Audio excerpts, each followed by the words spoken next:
So here are basically the 3 exercises to avoid if you have diastasis recti. So the first movement is crunches. So let's perform the crunches.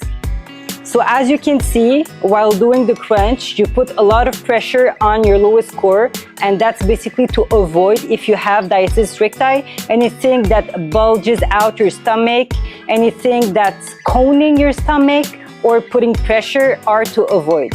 So here's a modified exercise. In that case, we're going to perform the toe taps.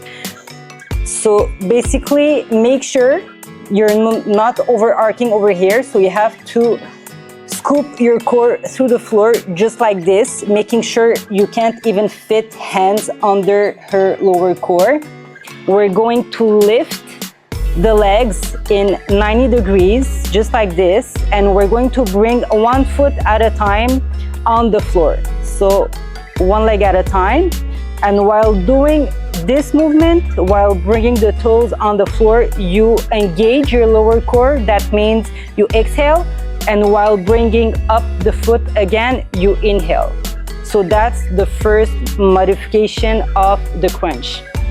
So now the second exercise to avoid if you have diastasis recti is the leg raise. So let's perform the leg raise.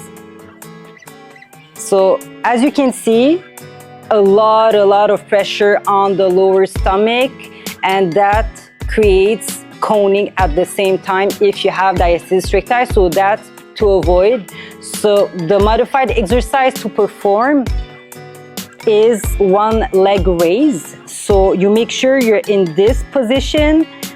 As we spoke before, you have to make sure there is no overarching. So you rotate your hip through the floor, you squeeze your lower core through the floor over here, and then you only lift 1 leg up. And while lifting your leg up, you engage your core, so you scoop your core through the floor. And then while going back down, you inhale, so you release the pose. So we go up and down. So the third exercise to avoid if you have diastasis recti is the Russian twist. So let's perform the Russian twist. As you can see, we have a lot of pressure on the stomach to keep your balance, and that's really to avoid if you have diastasis recti. So the modified exercise to do is the bridge. So we're going to lie down on our backs, bend our knees just like this.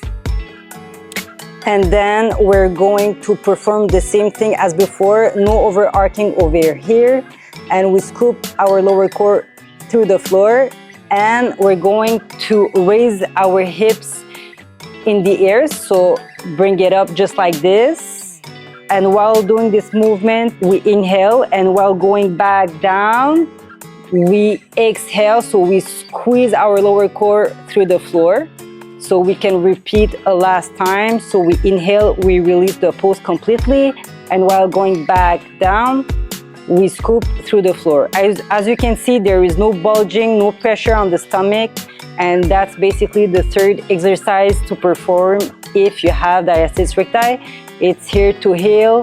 So the important thing to know is we're all different, and it can take from 6 to 12 months to heal our gap completely, but some people can heal their 3-4 fingers gap in less than 2 months.